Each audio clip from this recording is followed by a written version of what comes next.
S kitkom v svet pravljic. Radio Sora z vami v današnjem torkovem popoldnevu in čas je, da se s kitkom potopimo v svet pravljic. Danes bomo slišali jakutsko pravljico o deklici, ki jo je odnesel mesec. Prebrala nam jo bo Majda Treven iz knjižnice Ivana Tavčarja Škofja Loka.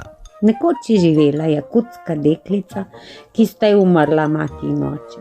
In ker je bila deklica še majhna in ni mogla sama poskrbeti zase, jo je vzel za svojo bogat ruski trgovec. In tako je morala deklica v njegovi hiši prati, pomivati posodo in ribati pot. Nosila je vodo in prala perilo, kuhala je in pestovala njegove otroke. Za vse to pa je prejemala le streho nad glavo in pičlo hrano.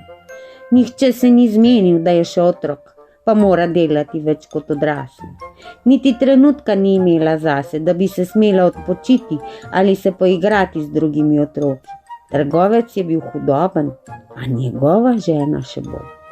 Neke noči, ko je svetil jasni mesec na nebu in je kar pokalo od mraza, je trgovka poslala deklico po vodo daleč k ribniku.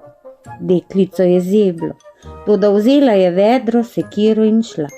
Še preden je prišla do ribnika, je bila vsa premražena. Sekiro je usekala luknjo v led, zajela vode v vedro in se vrnila proti domu. Cesta je bila kamnita in spolzka in ko je deklica zagledala razsvetljena okna, se je spotaknila, padla in razlila vodo. Kaj naj stori? Naj se vrne k ribniku? Saj ni imela več moči in tako strašno jo je zeblo. Toda bala se je priti v hišo brez vode.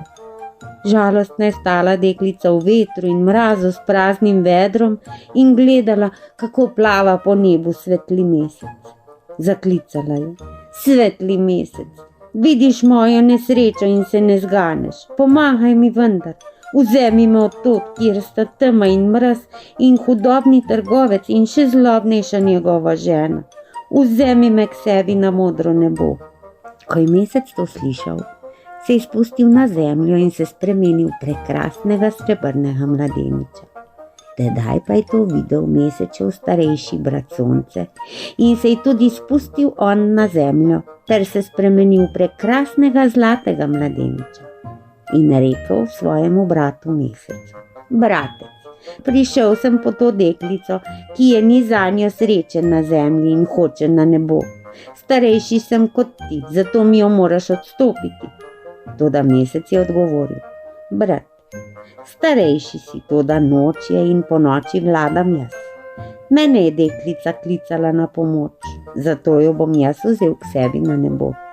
To je rekel in odnesel deklico. In jakutska deklica še danes živi na mesecu. Le poglejte v polni mesec, mogoče jo boste opazili.